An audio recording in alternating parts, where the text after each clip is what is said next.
అందరికీ నమస్కారం. మరదల పిల్ల 6వ భాగానికి స్వాగతం. గత భాగంలో అనన్యకు మగబిడ్డ పుట్టడంతో కార్తీక్ జానకమ్మల ప్రవర్తన పూర్తిగా మారిపోవడం మనం చూశాం. లావణ్య గర్భవతిగా ఉండి కూడా ఆ ఇంట్లో ఒక అనాథలా మిగిలిపోయింది. అదే సమయంలో దీప కార్తీక్కి మరింత దగ్గరై లావణ్యకు అసూయను రుచి చూపిస్తోంది. ఇప్పుడు ఆ ఇంట్లో అనన్య కొడుకు బారసాల వేడుక జరుగుతుంది. ఈ వేడుక ఎవరికి పండుగ, ఎవరికి దండగా? అసలు దీప మనసులో ఏముంది? ఆలస్యం చేయకుండా కథలోకి వెళ్దాం మరి. ఇల్లంతా పండుగ వాతావరణం. కార్తిక్ చాలా హుషారుగా పనులను పర్యవేక్షిస్తున్నాడు. పక్కన్నే దీప చేతిలో లిస్టు పట్టుకొని పనివాళ్లకు ఆర్డర్స్ వేస్తోంది. లావణ్య తన గది గుమ్మం దగ్గర నిలబడి ఇదంతా దీనంగా చూస్తోంది. రేయ్, ఆ పూలదండలు అక్కడ కాదు, మెయిన్ డోర్ దగ్గర కట్టండి. గ్రాండ్గా ఉండాలి. కాదు బావా, మెయిన్ డోర్ దగ్గరైతే అందరూ తొక్కేస్తారు. స్టేజ్ మీదైతే ఫోటోలకు బాగుంటుంది. ఏమంటావ్? Wow, super idea Deepa. నీకున్న ఈ మాత్రం క్రియేటివిటీ ఈ ఇంట్లో ఎవరికీ లేదు. లావణ్య మెల్లగా నడుచుకుంటూ కార్తిక్ దగ్గరకొచ్చింది. ఆమె నడకలో నీరసం కొట్టొచ్చినట్టు కనిపిస్తోంది. బావా? కార్తిక్ చిరాకుగా వెనక్కి తిరిగి, ఏంటి లక్కీ, చూస్తున్నావు కదా బిజీగా ఉన్నాను. అది కాదు బావా, ఇవాళ బారసాల కదా. బాబును ఊయల్లో వేసేటప్పుడు నేను కూడా పాట పాడనా? నాకు చిన్నప్పట్నుంచి అలవాటు కదా. జానకమ్మ అప్పుడే పూజగది నుండి బయటకొచ్చి గట్టిగా, పాట పాడతావా నువ్వా? అవునత్తయ్యా, బాబు నా అక్క కొడుకే కదా, నాకు కొడుకే కదా. కొడుకే కాదనెవరన్నారు? కాని నువ్విప్పుడు గర్భవతివి. అదేగాక నీ చేతి చలవ ఎలాంటిదో ఈ ఇంటికి తెలిసిపోయింది. పచ్చని కాపురంలో చిచ్చు పెట్టిందానివి. ఇప్పుడు పసిబిడ్డ ఫంక్షన్లో పాట పాడితే వాడికి దిష్టి తగులుతుంది. అత్తయ్య, ఎంత మాటన్నారు? నేను నేను అమ్మో, మొదలెట్టింది రాగాలు. లక్కీ ప్లీజ్, అమ్మ ఏదో చాదస్తంతో అంటుంది. దానికి నువ్వు ఏడుపు మొదలు పెడితే ఎలా? అయినా నీ గొంతు ఇప్పుడు బాగోలేదు, నీరసంగా ఉన్నావు. నువ్వు పాడితే ఫంక్షన్లో ఎనర్జీ పోతుంది. డోంట్ వరీ బావా, నేను పాడతానుగా. నేను బావ కలిసి ఒక మంచి డ్యూయట్, సారీ మంచి డివోషనల్ సాంగ్ సెలెక్ట్ చేశాం. అది పాడతాం. ఎగ్జాక్ట్లీ, దీప గొంతు చాలా బాగుంటుంది. లక్కీ, నువ్వు వెళ్ళి రెస్ట్ తీసుకో. సాయంత్రం ఫంక్షన్కి రెడీ అవ్వాలి కదా. కార్తిక్ దీపను తీసుకుని స్టేజ్ డెకరేషన్ చూడ్డానికి వెళ్లిపోయాడు. లావణ్య అవమానంతో తలదించుకొని అనన్య గదిలోకొచ్చింది.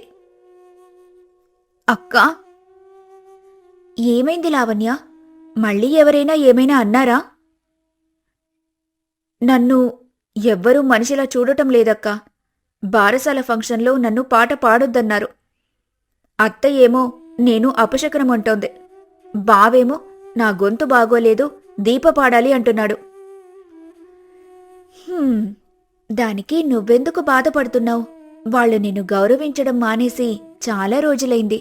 నువ్వింకా వాళ్ల దగ్గర గుర్తింపు కోసం ఎందుకు పాకులాడుతున్నావు లావణ్య? ఎందుకంటే ఆయన నా భర్త అక్క, నేను ప్రేమించినవాడు. ప్రేమ? దాన్ని ప్రేమ అంటారా? నిన్ను గౌరవించనివాడు, నీ కన్నీళ్లకు విలువివ్వనివాడు నీ భర్తెలా అవుతాడు? అతను కేవలం ఒక మగాడు. తన అవసరాల కోసం, తన సంతోషం కోసం ఎవ్వరినైనా వాడుకునే మగాడు. అప్పుడు నన్ను వదిలేసి నీ దగ్గరికొచ్చాడు. ఇప్పుడు నిన్ను వదిలేసి దీప దగ్గరికి వెళ్తున్నాడు. ఇది వాడి నైజం. కాదక్కా, బావా మంచివాడే. ఆ దీపే బావను మార్చేస్తోంది. కావాలనే రెచ్చగొడుతుంది. పిచ్చిదానా, ఇంకా మాయలోనే ఉన్నావా? సరే, ఈ సాయంత్రం జరిగేది చూడు. అప్పుడైనా నీ కళ్ళు తెరుచుకుంటాయేమో. కార్తిక్ బయటి నుండి 2 ప్యాకెట్లతో వచ్చాడు. లావణ్య అప్పుడే స్నానం చేసొచ్చి కార్తిక్ చేతిలో ఉన్న ఆ గిఫ్ట్ ప్యాక్స్ చూసి ఆమె కళ్ళు మెరిశాయి. బావా, ఏంటవి? చీరలా? అవును లక్కీ, ఫంక్షన్ కోసం స్పెషల్గా తెప్పించాను. ఇదిగో, ఇది నీకు. లావణ్య ఆతృతగా ప్యాకెట్ విప్పి చూసింది. అందులో ఒక సాధారణమైన కాటన్ చీర ఉంది.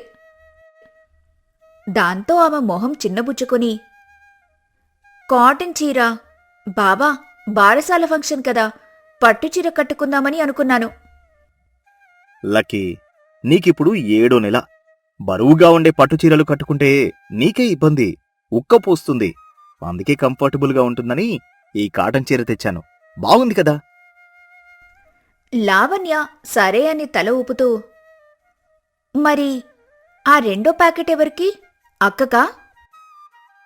ఆ అదా, అది అది వేరే వాళ్ళకిలే. నువ్వు రెడీ అవ్వు వెళ్ళి. నేను కూడా ఫ్రెష్ అవ్వాలి. లావణ్య ఆ కాటన్ చీర పట్టుకుని నిరాశగా వెళ్ళిపోయింది. కార్తీక్ రెండో ప్యాకెట్ తీసుకుని దొంగచాటుగా దీప గదివైపు వెళ్లాడు. హాల్ అంతా బంధువులతో నిండిపోయింది. జానకమ్మగారు పట్టుచీరలో మెరిసిపోతున్నారు. అనన్య అమ్మగారు పెట్టిన సంప్రదాయమైన కంచిపట్టు చీర కట్టుకుని చేతిలో బిడ్డతో లక్ష్మీదేవిలా కూర్చుంది. లావణ్య కార్తీక్ ఇచ్చిన సాధారణ కాటన్ చీర కట్టుకొని పక్కన ఒక మూలన కూర్చుంది. బంధువులు ఆమెను చూసి గుసగుసలాడుకుంటున్నారు. ఏమండి, ఆ మూల కూర్చుంది అనన్య చెల్లెలే కదా? అదే కార్తీక్ రెండో భార్య. అవును, పాపం. చూడండి ఎలా ఉందో. అనన్య ఏమో మహారాణిలా ఉంది, ఈ అమ్మాయి ఏమో పని మనిషిలా ఉంది. కట్టుకున్న చీర చూడు, ఇంట్లో కట్టుకునే దానిలా ఉంది. రెండో పెళ్ళామంటే అంతే మరి. మొగుడి మోజు తీరాక ఇలాగే ఉంటుంది పరిస్థితి. లావణ్య ఆ మాటలు విని తట్టుకోలేక కన్నీళ్లు పెట్టుకుంది. సరిగ్గా అప్పుడే మెట్ల మీద నుండి అడుగుల సవ్వడి వినిపించింది. అందరి చూపు అటువైపు తిరిగింది. అక్కడ దీప మెట్ల మీద నుండి దిగి వస్తోంది. అది చాలా ఖరీదైనదిగా, మోడర్న్గా కనిపిస్తోంది. ఆమె నడుస్తుంటే అందరూ రెప్పార్పకుండా చూస్తున్నారు. కార్తీక్ కింద నిలబడి దీపను చూస్తూ మైమరిచిపోయాడు. తనలో తానే, వావ్, బ్యూటిఫుల్. ఈ చీర కోసమే పుట్టినట్టుంది. లావణ్య దీపను ఆమె కట్టుకున్న చీరను చూసి షాక్ అయింది. అది బావ తెచ్చిన రెండో ప్యాకెట్ కదా? ఆ రంగు, ఆ అంచు అది నాకోసం తెచ్చాడనుకున్నాను. కాని దాన్ని దీప కట్టుకుంది. దీప నవ్వుతూ వచ్చి నేరుగా కార్తీక్ పక్కన నిలబడింది. బావా, ఎలా ఉంది చీర? ఫిట్టింగ్ ఓకేనా? కార్తీక్ దీపను పైనుండి కింద దాకా చూసి, సూపర్ దీపా, అసలు ఈ ఫంక్షన్కి హైలైట్ నువ్వే. నా సెలక్షన్ ఎప్పుడు ఫెయిల్ అవదు. లావణ్య ఆవేశంతో దుఃఖంతో లేచి వచ్చింది. బావా, ఏంటి లక్కీ, మళ్ళీ మొదలు పెట్టావా? అందరి ముందు ఎందుకు అరుస్తున్నావు? ఆ చీర నాకోసం తెచ్చావనుకున్నాను బావా. నా అక్క కొడుకు ఫంక్షన్. నన్నిలా సాదాసీదా చీరలో కూర్చోబెట్టి నా చెల్లెలికి అంత ఖరీదైన చీర కొనిచ్చావా? నేను నీకు ఏమవుతాను బావా? లక్కీ, నీకెన్నిసార్లు చెప్పాలి? నువ్వు ప్రెగ్నెంట్, నీకు హెవీ చీరలు బాగోవు. దీపా యంగ్ గర్ల్, తను ఇలాంటివి కట్టుకుంటే బాగుంటుంది. అయినా నీకెందుకింత అసూయ? సొంత చెల్లెలు బాగుంటే చూసి సంతోషించలేవా? అసూయ కాదు బావా, ఇది నా హక్కు. నువ్వు నా భర్తవే. నాకివ్వాల్సిన గౌరవం, ప్రేమ ఇంకొకరికిస్తుంటే ఏ ఆడదానికైనా కాలుతుంది.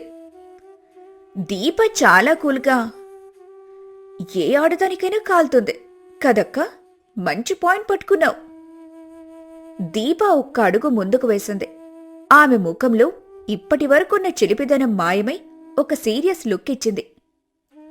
లావణ్యక్క, ఈ చీర చూసి నీకు ఇంత మంటగా ఉందే, మరప్పుడు అనన్యక్క గర్భవతిగా ఉన్నప్పుడు, నువ్వు బావతో షికార్లకు వెళ్ళినప్పుడు, బావకునిచ్చిన డ్రెస్సులు వేసుకుని తిరిగినప్పుడు అనన్యక్కకు ఎంత మంటుంటుంది?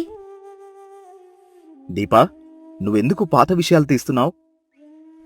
దీప కార్తిక్ వైపు సీరియస్గా చూసి, నువ్వాగు కార్తిక్, బావ అనడం మానేసింది. దాంతో కార్తిక్, కార్తీక? అవును కార్తిక్, నీకు వరుసలు పిలిపించుకుని అర్హత లేదు అని కార్తిక్తో చెప్పి లావణ్య వైపు తిరిగి, అక్క, నీకొక నిజం చెప్పనా? నేనిక్కడికొచ్చింది ఈ కార్తిక్ని పెళ్లి చేసుకోవడానికి కాదు, వీడితో కాపురం చేయడానికి, అంతకన్నా కాదు. ఏంటి? నేనొచ్చింది నీకు బుద్ధి చెప్పడానికి, కార్తిక్కి గుణపాఠం నేర్పడానికి. హాల్లోని బంధువులు, జానకమ్మ అందరూ షాక్లో ఉన్నారు. నీ సొంత అక్క భర్తను లాక్కున్నప్పుడు నీకది గొప్ప విజయంగా అనిపించింది. ప్రేమ అని పేరు పెట్టుకున్నావు, కాని అది ప్రేమ కాదు, ద్రోహం. ఆ ద్రోహం తాలూకు నొప్పి ఎలా ఉంటుందో నీకు తెలియజేయడానికి నేను ఈ నాటకమాడాను. ఈ నెల రోజులు నేను కార్తిక్తో నవ్వుతూ మాట్లాడిన ప్రతిసారి నువ్వేడ్చావు. నేను కార్తిక్ బైకెక్కిన ప్రతిసారి నువ్వు కుమిలిపోయావు. ఇప్పుడు చెప్పు లావణ్య, అనన్యక్క పడిన బాధలో 10వ వంతైనా నువ్వనుభవించావా? లావణ్య వణుకుతూ మాటరాక నిలబడింది. కార్తిక్ కోపంతో ఊగిపోతూ, ఏయ్ దీపా, ఏంటి ఆ కథలు? నువ్వు నాతో క్లోజ్గా ఉంది నటించడానికా? నా ఫీలింగ్స్తో ఆడుకున్నావా? How dare you! దీప వెటకరంగా నవ్వి, ఫీలింగ్సా? నీకా? నీకు ఫీలింగ్స్ ఎక్కడివి కార్తిక్? నీకుంది కేవలం మూజు. అనన్యక బోరు కొట్టిందని లావణ్య దగ్గరికి వెళ్ళావు, లావణ్య బోరు కొట్టిందని నా దగ్గరికొచ్చావు. రేపు నేను కాకపోతే ఇంకో అమ్మాయి. నువ్వు మనిషివి కాదు కార్తిక్, ఆడవాళ్ల జీవితాలతో ఆడుకునే ఒక జబ్బు నువ్వు. నీలాంటి వాణ్ణి పెళ్లి చేసుకోవడానికి నాలాంటి ఆత్మగౌరవం ఉన్న అమ్మాయిలు ఎప్పుడొప్పుకోరు.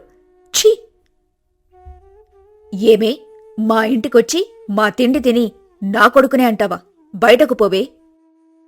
కాని మీ అందరి నిజస్వరూపాలు బయటపెట్టే వెళ్తాను. కార్తిక్ అవమానంతో రగిలిపోతూ షటప్! అందరూ నోరుముయండి అని అంటూ కార్తిక్ లావణ్య వైపు తిరిగి కోపంతో, చూశావా? నీ వల్లే, అంతా నీ వల్లే. నువ్వు ఆనాడు నన్ను ఆకర్షించకపోతే నేను అనన్యతో హాయిగా ఉండేవాణ్ణి. నువ్వు మధ్యలో వచ్చి నా జీవితాన్ని నాశనం చేశావు. ఇప్పుడు నీ చెల్లెలు వచ్చి నన్ను అందరి ముందు బఫూన్ను చేసింది. లావణ్య ఏడుస్తూ, బావా, తప్పు నాదే బావా. కాని నేను నిన్ను ప్రేమించాను. ఇప్పుడు దీప కూడా మోసం చేసింది. మనకెవరూ వద్దు బావా. మనం వెళ్ళిపోదాం. మన పాప కోసం బతుకుదాం. ప్లీజ్ బావా, నన్ను క్షమించు. వదిలేయ్ నన్ను. నీ ప్రేమ వద్దు, నువ్వు వద్దు. నువ్వంటేనే నాకు విరక్తి పుడుతోంది. ఎప్పుడూ ఏడుపు, ఎప్పుడూ అనుమానం, ఎప్పుడూ అనారోగ్యం. నువ్వొక శనిలా నా పాలిట దాపురించావు. నిన్ను చూస్తేనే చిరాకేస్తోంది. I hate you Lavanya, I hate you. నువ్వు నా జీవితంలో చేసిన అతిపెద్ద తప్పు. ఆ మాటలు నువ్వు ఒక తప్పు లావణ్య గుండెను ముక్కలు చేశాయి. ఆమె నమ్మిన ప్రేమ, ఆమె పోరాడిన బంధం అంతా బూడిదలో పోసిన పన్నీరని అర్థమైంది. ఆమెకు ఊపిరాడటం కష్టమైంది. కళ్ల ముందు చీకటి కమ్ముకొస్తోంది. గర్భవతిగా ఉన్న ఆమె ఆ మానసిక ఒత్తిడిని తట్టుకోలేకపోయింది. బావా, బావా అంటూ కళ్ళు తేలేసి నేలమీద కుప్పకూలిపోయింది. అనన్య బిడ్డను పక్కన పెట్టి పరిగెత్తుకుంటూ వచ్చింది. లావణ్య! అందరూ షాక్ అయ్యారు. కార్తిక్ మాత్రం ఇంకా కోపంతో చూస్తున్నాడు. అనన్య లావణ్య తలను ఒళ్ళో పెట్టుకుని తడుతూ, లావణ్య, కళ్ళు తెరు. కార్తిక్ వైపు తిరిగి గట్టిగా అరుస్తూ, ఏవండి, ఏం చూస్తున్నారు? తను పడిపోయింది. హాస్పిటల్కి తీసుకెళ్ళాలి, రండి. అది పడిపోవడం కూడా ఒక డ్రామానే. లేవమను. దాంతో అనన్య ఆవేశంతో, కార్తిక్, మనిషిగా ఉండండి. తను గర్భవతి. తనకేమైనా అయితే మీరే హంతకులవుతారు. అనన్య కళ్లల్లో రౌద్రం చూసి కార్తిక్ భయపడ్డాడు. బావా, కాదు, మిస్టర్ కార్తిక్, కార్ తీయండి త్వరగా. లావణ్యను ఎమర్జెన్సీ వార్డులో చేర్పించారు. డాక్టర్లు హడావిడిగా చికిత్స చేస్తున్నారు. బయట అనన్య ఏడుస్తూ కూర్చుంది. దీప ఆమె పక్కనే ఉంది. కార్తిక్ దూరంగా గోడకు ఆనుకొని ఉన్నాడు. జానకమ్మగారు, నా బారసాల ఫంక్షన్ పాడైపోయింది అని గొణుక్కుంటున్నారు. డాక్టర్ బయటకొచ్చి సీరియస్గా, పేషెంట్ కండిషన్ క్రిటికల్ గా ఉంది. బీపీ బాగా పెరిగిపోయింది. దీనివల్ల తల్లికి కడుపులో ఉన్న బిడ్డకు ఇద్దరికీ ప్రమాదం. మేమిద్దరినీ కాపాడడానికి ప్రయత్నిస్తాం. కానీ ఏదో ఒకరిని కాపాడగలిగే పరిస్థితి వస్తే ఎవరిని కాపాడాలి? ఈ ప్రశ్న అందరినీ ఉలిక్కిపడేలా చేసింది. డాక్టర్, నా నా బిడ్డ. అనన్య మధ్యలో అడ్డుకొని, నా చెల్లెలు బతకాలి డాక్టర్. బిడ్డ ఎలాగైనా పర్లేదు, ముందు తల్లిని కాపాడండి. అనన్య, నువ్వేం మాట్లాడుతున్నావు? అది నా రక్తం. అనన్య కార్తీక్ చెంప చెళ్ళుమనిపించేలా గట్టిగా సమాధానమిచ్చింది. నోర్ముయ్యండి, మీ రక్తానికి విలువలేదు, కాని నా చెల్లెలి ప్రాణానికి విలువుంది. తను తప్పు చేసుండొచ్చు, కాని తను బతకాలి, బతికి ఈ నరకం నుంచి బయటపడాలి అని చెప్పి డాక్టర్తో, డాక్టర్ ప్లీజ్ నా చెల్లిని కాపాడండి. లావణ్య బతుకుతుందా? బిడ్డను కోల్పోతుందా? అనన్యను తీసుకున్న నిర్ణయం కార్తీక్ని మారుస్తుందా? దీపపాగా ఇంతటితో చల్లారిందా లేక ఇంకా మిగిలుందా? ఈ ఉత్కంఠభరితమైన మలుపులు చూడాలంటే పార్ట్ 7 కావాలి అని కామెంట్ చేయండి. రోజా పుట్టింటికి వెళ్లిపోతుందన్న నాటకాన్ని అంజనా, నవ్య పూర్తిగా నమ్మేశారు. తమ శత్రువు దానంతటదే తప్పుకుందని పైకి ప్రశాంతంగా ఉన్నా లోపల మాత్రం రహస్య సాక్షిని రోజా కంటే ముందే చేరుకోవాలన్న ఆరాటంతో రగిలిపోతున్నారు. మరోవైపు శంకర్ తనదైన శైలిలో నిజాన్ని నిగ్గు తేల్చే పనిలో పడ్డాడు. ఇప్పుడు కథ ఆ ఇంటి 4 గోడల మధ్య నుండి విశాల ప్రపంచంలోకి మారింది. ఇది కేవలం ఒకరినొకరు దెబ్బతీయటం కాదు, ఒకరికంటే ఒకరు ముందు లక్ష్యాన్ని చేరాలన్న పరుగు పందెం. రోజా తన బట్టలన్నీ ఒక చిన్న సూట్ కేసులో సర్దుకుంది.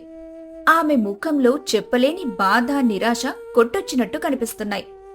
కావాలనే తన కళ్ల కింద కాస్త నల్లగా చేసుకుని రాత్రంతా ఏడ్చి ఏడ్చి వాచిపోయినట్టుగా తయారు చేసుకుంది. ఆమె గదిలోంచి సూట్ కేసుతో శబ్దం చేయకుండా బయటకొచ్చేసరికి హాల్లో సూర్య అని నిలబడి ఉన్నాడు. అతని కళ్ళు నిద్రలేమితో ఎర్రగా ఉన్నాయి. రాత్రంతా అతను నిద్రపోలేదని, తన కోసమే ఎదురు చూస్తున్నాడని స్పష్టంగా తెలుస్తోంది. రోజా, నిజంగానే వెళ్ళిపోతున్నావా? మనం ఒకరినొకరం అర్థం చేసుకుని కలిసి బతకాలని చేసుకున్న పెళ్లి ఇది. మధ్యలోనే ఇలా వదిలేసి వెళ్ళిపోవడం న్యాయమేనా? న్యాయం అన్యాయం గురించి మాట్లాడే అర్హత నాకు లేదు సూర్య. ఈ ఇంట్లో నేను గెలవలేను. మీ అమ్మగారి ముందు నేను ఎప్పటికీ ఓడిపోతూనే ఉంటాను. నా వల్ల మీకు మీ అమ్మకు మధ్య దూరం పెరగటం నాకిష్టం లేదు. కనీసం మా అమ్మా నాన్నల దగ్గరికెళ్తే కొన్ని రోజులైనా ప్రశాంతంగా ఉంటాను. నన్ను వదిలి వెళ్ళిపోతున్నావా? మన ప్రేమ మీద నీకు నమ్మకం లేదా? నేనున్నాను కదా నీకు. అమ్మను నేనొప్పిస్తాను. ప్లీజ్ వెళ్ళకు రోజా, నువ్వు లేకుండా నేనుండలేను. మీరున్నారు, కాని మీ అమ్మకు నాకు మధ్య నలిగిపోతున్నారు. నా వల్ల మీకా కష్టం కూడా వద్దు. నేను వెళ్ళిపోవడమే అందరికీ మంచిది. దయచేసి నన్ను ఆపకండి. మీరు ఆపాలని చూస్తే మన బంధం మీద ఒట్టు. ఒట్టు అనే మాట వినగానే సూర్య చేతులు వెనక్కి తీసుకున్నాడు. అప్పటికే ఆ శబ్దానికి శంకర్, నవ్య కూడా తమ గదుల్లోంచి బయటికొచ్చారు. అంజన అనారోగ్యం నటిస్తూ తన గదిలోనే ఉంది. ఏంటమ్మా ఇది? ఇంత ఉదయాన్నే సమస్య వస్తే పారిపోవడం కాదు, పరిష్కరించుకోవాలి. నువ్వు ధైర్యవంతురాలివి అనుకున్నాను. నన్ను క్షమించండి మావయ్య గారు. నేను చాలా ప్రయత్నించాను, కాని నా ఓపిక నశించింది. నేను ఓడిపోయాను. మీరందరూ బాగుండాలి. నేను వెళ్తున్నాను. పోనీలే డాడీ, దానికే ఇక్కడుండటం ఇష్టం లేనప్పుడు మనమేం చేస్తాం? బలవంతంగా ఎవ్వర్నీ బంధించలేం కదా. తన ఇష్టప్రకారమే వెళ్ళనివ్వండి. ఎప్పుడైనా మళ్ళీ రావాలనిపిస్తే రావచ్చు. మన ఇంటి తలుపులు ఎప్పుడూ తెరిచే ఉంటాయి. నవ్య మాటల్లోని వ్యంగ్యం రోజాకు అర్థమైంది. రోజా అందరి వైపు చివరిసారిగా చూసి కన్నీళ్లతో సూట్ కేస్ తీసుకుని ఇంటి గడప దాటింది. సూర్య అక్కడే విగ్రహంలా నిలబడి చూస్తుంటే శంకర్ ముఖంలో మాత్రం ఏదో అనుమానం. ఇంత తేలిగ్గా ఓటమిని అంగీకరించే అమ్మాయిలా కనిపించలేదే. నిన్న రాత్రి సింహంలా గర్జించిన అమ్మాయి ఈ ఉదయానికి పిల్లిలా మారిపోయిందేంటి? నాటకమాడుతుందా? ఒకవేళ ఆడితే ఎందుకు? దీని వెనుక ఏదో పెద్ద కారణమే ఉంది అని ఆయన అంతరాత్మ ఘోషించింది. రోజా కనుమరుగు కాగానే నవ్య పరిగెత్తుకుంటూ తల్లి గదిలోకి వెళ్ళింది. అప్పటిదాకా మంచం మీద నీరసంగా పడుకున్న అంజనా, ఆమె ముఖంలో అనారోగ్యం ఛాయలు మాయమై గెలిచిన రాక్షసి నవ్వు ప్రత్యక్షమైంది. వెళ్ళిపోయింది మమ్మీ. ఆ పీడ మన ఇంట్లోంచి శాశ్వతంగా వెళ్ళిపోయింది.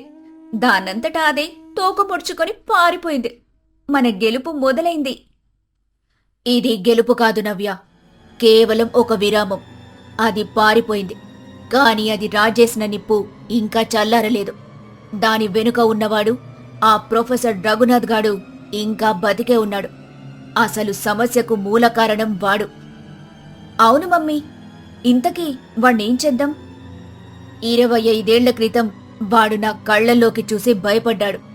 శారద చావు గురించి ఏమైనా మాట్లాడితే కాలేజీలో వాడి పరువు తీస్తానని, వాడి ఒక్కగానొక్క కూతురి జీవితం నాశనం చేస్తానని బెదిరించాను. వాడి కూతురు అప్పుడు 5 ఏళ్ల పసిపిల్ల. ఆ కూతురి మీద ప్రేమతోనే వాడు ఆ రాత్రికి రాత్రి ఊరు విడిచి పారిపోయాడు.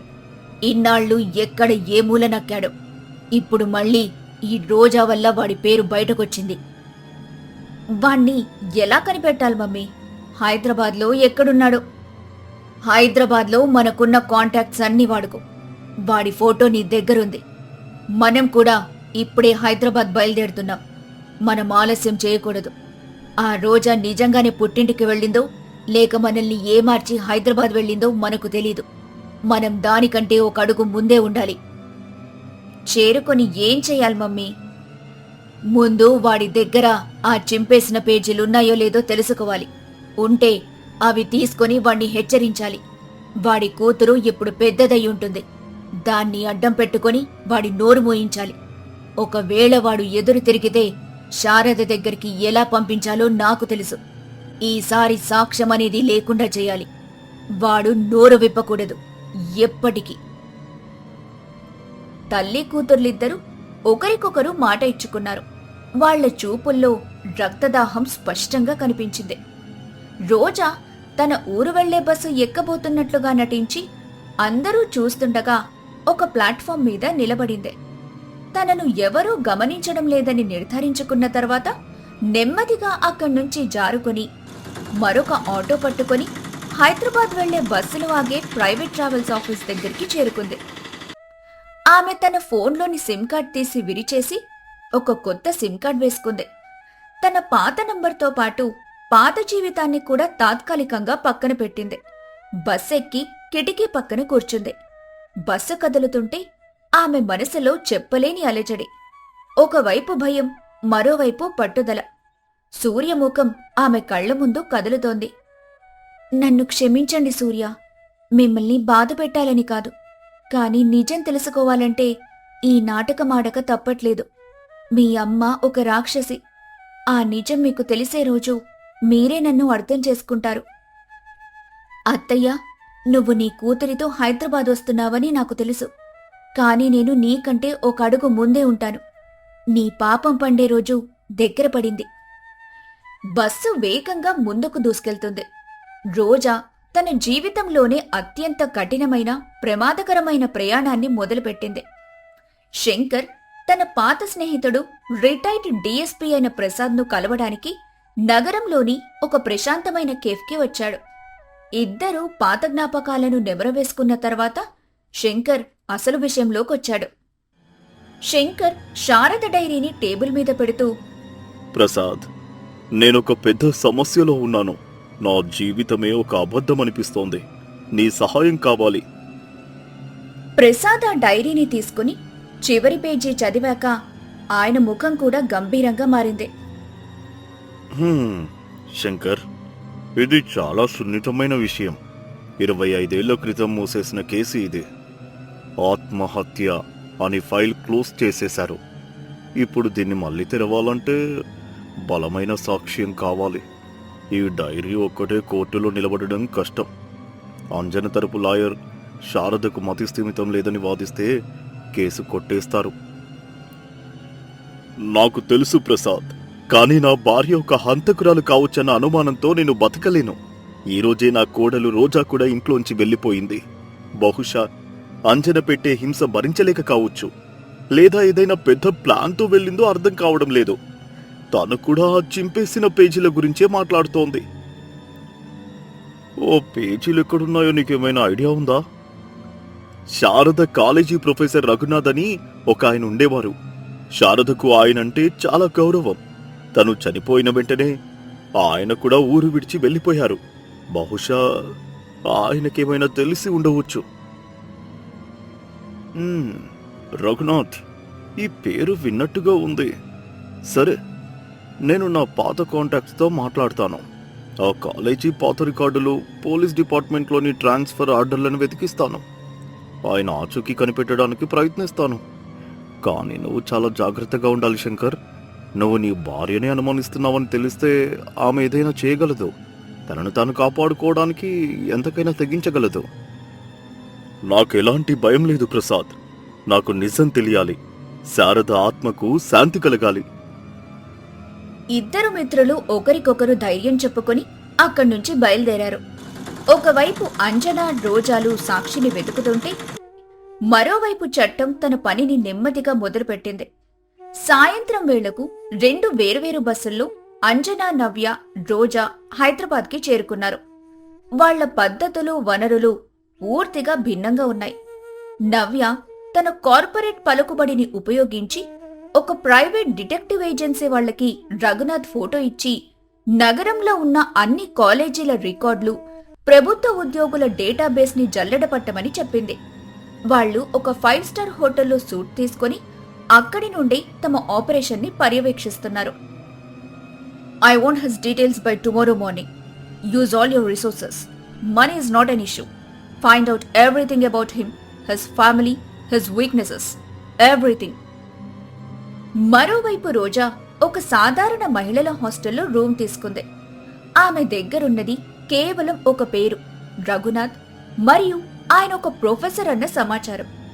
ఆమె తన ప్రయాణాన్ని శారద చదివిన పాత యూనివర్సిటీ క్యాంపస్ నుండి మొదలు పెట్టాలని నిర్ణయించుకుంది. బస్సుల్లో, ఆటోల్లో తిరుగుతూ ఆ పాత క్యాంపస్ ని వెతుక్కుంటూ బయలుదేరింది. ఆమె ప్రయాణం కష్టంగా ఉన్నా ఆమె సంకల్పం దృఢంగా ఉంది. మరుసటి రోజు మధ్యాహ్నం నవ్య నియమించిన డిటెక్టివ్ ఏజెన్సీ నుండి ఫోన్ వచ్చింది. మేడం, ప్రొఫెసర్ రఘునాథ్ గారి గురించి కొన్ని వివరాలు తెలిసాయి. ఆయన ఇక్కడికి బదిలీపై వచ్చిన తర్వాత సిటీ కాలేజీలో 10 ఏళ్ల పాటు పనిచేశారు. కానీ 15 ఏళ్ల క్రితం ఆయన స్వచ్ఛంద పదవి విరమణ తీసుకొని అప్పటి నుండి ఎక్కడున్నారో ఎవరికీ తెలియదు. ఆయన అడ్రస్ గానీ ఫోన్ నెంబర్ కానీ మా దగ్గర లేదు. We hit a dead end ma'am. What nonsense! మళ్ళీ వెతకండి. ఆయన బంధువులు, స్నేహితులు ఎవరైనా ఉంటారు కదా. నవ్య నిరాశగా ఫోన్ పెట్టేసి తల్లివైపు చూసింది. అంజన ముఖంలో టెన్షన్ స్పష్టంగా కనిపించింది. అదే సమయంలో రోజా పాత యూనివర్సిటీ లైబ్రరీలో ఉంది. అక్కడున్న పెద్ద వయసు గల లైబ్రేరియన్తో ఓపికగా మాట్లాడి పాత స్టాఫ్ వివరాలు అడిగింది. రఘునాథ్ గారా? గుర్తున్నారమ్మా, చాలా మంచి మనిషి. ఆయనకు పుస్తకాలంటే ప్రాణం, ముఖ్యంగా తత్వశాస్త్రం పుస్తకాలు. ఆయన ఎప్పుడూ నారాయణగూడలోని అక్షర బుక్ హౌస్ అనే పాత పుస్తకాల అంగడికి వెళ్లేవారు. బహుశా ఆ యజమానికి ఆయన గురించేమైనా తెలిసుండొచ్చు. రోజా కళ్ళు ఆశతో మెరిశాయి. ఆమెకు ఒక చిన్న దారి దొరికింది. ఆమె ఆ లైబ్రేరియన్కి కృతజ్ఞతలు చెప్పి అక్షర బుక్ హౌస్ వైపు తన ప్రయాణాన్ని మొదలుపెట్టింది. రఘునాథ్ ఆచూకీ దొరక్కపోవడంతో అంజనకు పిచ్చి పట్టినట్టయింది. ఆమె గదిలో అటూ ఇటూ తిరుగుతోంది. వాడు దొరకడు. వాడికి మనం వెతుకుతున్నామని తెలిసి ఎక్కడో నక్కాడు. ఇలా లాభం లేదు. మనం వాడిని వెతకడం కాదు, వాడే మనల్ని వెతుక్కుంటూ వచ్చేలా చేయాలి. అదెలా సాధ్యం మమ్మీ? నాకొక ప్లాన్ వచ్చింది.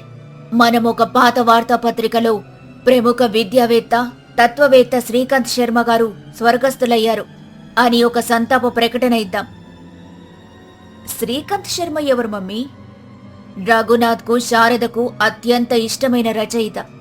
ఆయన ఇంకా బతికే ఉన్నారు. కానీ ఆ విషయం మనకు వాళ్లకు తప్ప ఎవ్వరికీ తెలీదు.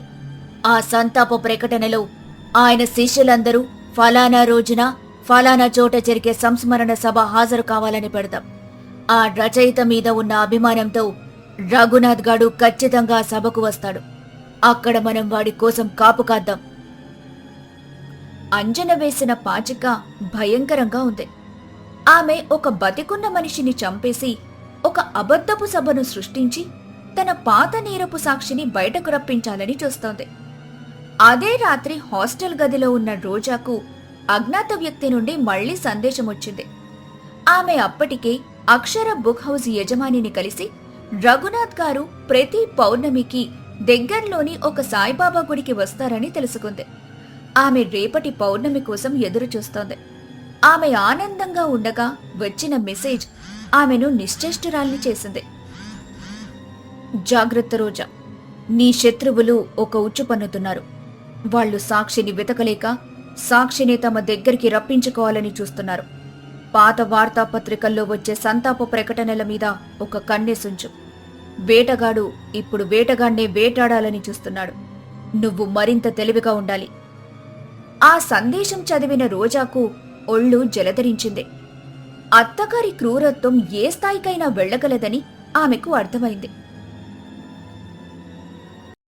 ఒకవైపు తాను రఘునాథ్ గారి కోసం గుడి దగ్గర ఎదురు చూస్తుంటే, మరోవైపు అత్తయ్య ఆయన కోసం ఒక అబద్ధపు చావు సభను ఏర్పాటు చేస్తుంది.